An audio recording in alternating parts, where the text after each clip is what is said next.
mất ôi uppercut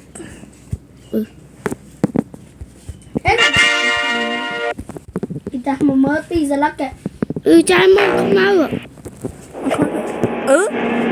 anh David anh David sao anh wow ui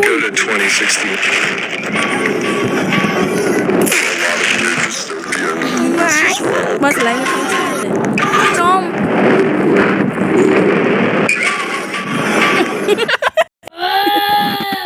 khai cút vậy thôi mà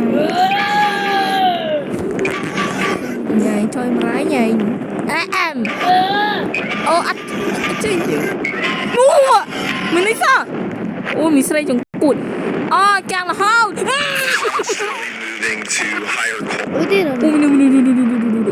bị cái chả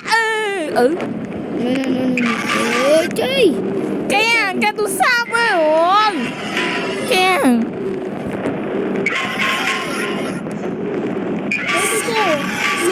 Trên quân nhất cao. sắp xong một tia đi Một tiết nè. nó ngay Lỡ. chết Ra rồi. lệ chụp coi no áp cách lứa này trái chơi brai nó bị chơi brai chả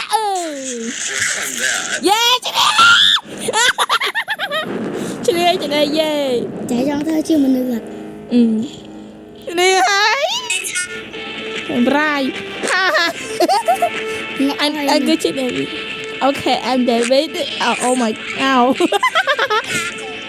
Quang hảo tiệt trời mà Cảm ơn nào kìa. nè cái David Chạy tiết à. vô Terus sih nào.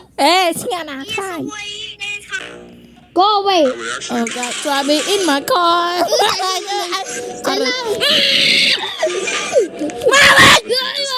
making her systems.